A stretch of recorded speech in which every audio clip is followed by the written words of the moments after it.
ಬಬಲಾದಿ ಕ್ಷೇತ್ರದಿಂದ ಬಂದಂಥ ಸಾರು ಏನಾರು ಸ್ವಾಮಿಗಳು ಛತ್ರಿ ಹಿಡ್ಕೊಂಡು ಬರ್ತಿದ್ರಲ್ಲ, ಅವ್ರು ಹೇಳಿದ್ದು ಯಾವ ಸುಳ್ಳಾಗಿಲ್ಲ, ಎಲ್ಲ ಕರೆಕ್ಟಾಗಿ ಕರೆನಾಗ್ಯಾವ.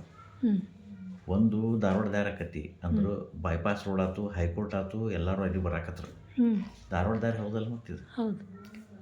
ಒಂದು 2ನೇ ದಿನ ನಾವು ನೆನಪಿದ್ದದ್ದು ಹೇಳ್ತೀನಿ ನಾನು ನಿಮ್ಗೆ, ತಪ್ಪು ತಿಳ್ಕೊಬಾರ್ದು.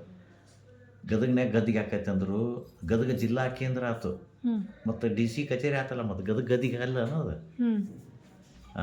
ಇನ್ನು 3ನೇದು ಲಕ್ಕುಂಡ್ಯಾಗ ಲೆಕ್ಕಾಚಾರ ಆಕೈತಿ. ಅದು ಲಕ್ಕುಂಡ್ಯಾಗ ವರ್ಷದಾಗ 2-3 ಸಲ ಸಾಹಿತ್ಯ ಸಮ್ಮೇಳನ, ಆ ಸಮ್ಮೇಳನ, ಈ ಸಮ್ಮೇಳನ ಏನಾರ ಒಂದು ಇದ್ದೇ ಇರ್ತೈತಿ. ಮತ್ತು ಅದು ಹೌದು ಬರೋಬ್ಬರಿ ಐತಿಲ್ಲ ಅದು ಹೇಳಿದ್ದೀಗ. ಹುಬ್ಬಳ್ಳ್ಯಾಗ ಹುಡ್ದಾಕೈತಿ ಅಂದ್ರೆ ಹುಬ್ಬಳ್ಳ್ಯಾಗ ವಾರಕ್ಕೊಮ್ಮೆ 2 ದಿವ್ಸಕ್ಕೊಮ್ಮೆ 3 ದಿವ್ಸಕ್ಕೊಮ್ಮೆ ಏನಾರ ಒಂದು ಸ್ಟ್ರೈಕ್ ಮಾಡೇ ಬಿಟ್ಟಿರ್ತಾರೆ. ಅದು ಹುಡ್ದು ಆಮ್ಯಾಗ ಮತ್ತು ಎಲ್ಲೆಲ್ಲ ಮೂಲ್ಯಾಗ ಅಲ್ಲೆಲ್ಲಿ ಏನಾರ ಸಣ್ಣ ಪುಟ್ಟ ಘಟನೆಗಳಾಗಿರ್ತಾವೆ, ಅದು ಹುಡ್ದಿನ. ಇನ್ನು 3ನೇದು ಹುಡ್ದು ಏನಪ್ಪ ಅಂದ್ರೆ ಫ್ಲೈಓವರ್ ಬ್ರಿಡ್ಜ್ ಕಟ್ಟಾಕತ್ತಾರೆ ನೋಡ್ರಿ, ಅಲ್ಲೆಲ್ಲೆಲ್ಲ ತೆಗ್ದು ತೋಡಿ ಬಿಟ್ಟಾರ ಮಂದಿ. ಅದು ಒಂದು ಹುಡಿ ಬರ್ತೈತಲ್ಲ, ಅದ ಹುಡ್ದು ಧೂಳು ಬರ್ತೈತಲ್ಲ, ಅದು ಹುಡಿ ಹತ್ತೀವಲ್ಲ ನಾವು, ಅದ ಹುಡ್ದು ನೋಡ್ರಿ, ಅದ ಹುಬ್ಬಳ್ಳಿ ಹುಡ್ದು. ಇಂಥವು ಸಣ್ಣ ಪುಟ್ಟ ಹುಡ್ದಿಗಳು ಭಾಳ ಅದಾವ ರೀ ಸಾಹೇಬ್ರೆ.